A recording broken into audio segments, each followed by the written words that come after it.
In this video, I want to talk about doing niche research or niche research, depending on how you care to pronounce it, the wrong way. And sadly, this is the way that most newbies approach niche research. And sadly, it's also the way that some so-called gurus tell you how to do it. Okay, the first thing that you're recommended to do is to pick an evergreen niche. Now, what do I mean by evergreen?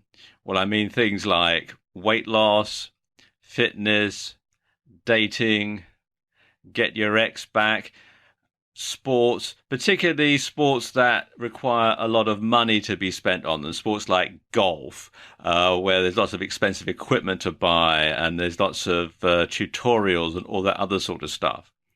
And of course, internet marketing or make money online. So you're starting out, you don't know anything at all, but you think that you're going to go into the internet marketing niche. So you can make money by telling other people how to make money, by telling other people how to make money. So you sell stuff online about making money online, and that makes money online, and the whole thing goes round and round and round. So you think, or so you're told to think. And so what these people do, or what most newbies do, is they'll go to the Google Keyword Planner and they'll find out what keywords get the most searches. Because they figure that if it's a popular niche, if it's a popular topic, if there's more searches, then they're going to make more sales. You know, there's a million searches for this particular keyword, so if only 1% of people buy my product for $9.99, well, you do the math. So they look through sites like Amazon or ClickBank to find which niche has the most products to sell. And of course, the more expensive that product is, or the higher the commission is on that product, the better, because they're just looking at it from a money-making perspective. They think it's all a numbers game. The more I can sell at the higher commission, then obviously the more profit I'm going to make, which is true to a certain extent. But you have to do it properly, and this way is not the proper way to do it. Next thing that they'll do is they'll buy a domain name that has nothing to do with the niche, you know, bobswebsite.com or something similar, because they figure, well, if it doesn't work out, we can always use it for something else. Then they'll buy some PLR articles, or better yet, they'll get them for free, copy and paste it and put it straight up into their WordPress blog without any changes whatsoever.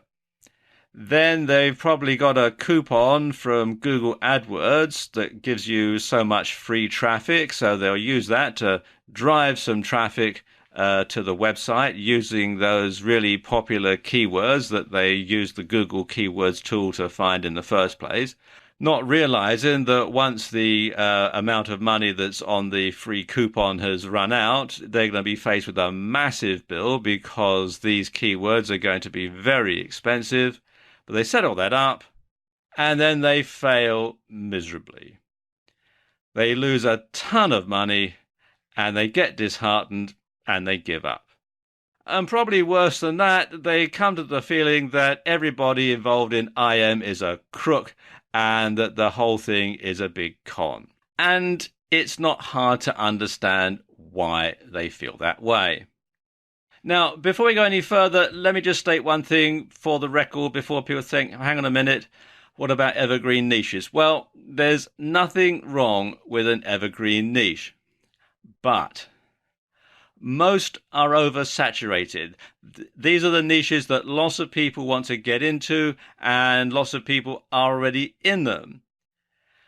And the leading players in these niches are very well established. You've got people who've been in IM for many, many years. They've got massive lists. They've got all sorts of websites out there. They're up on the top of Google for practically every keyword because they've been there for so long, they know how to play the system.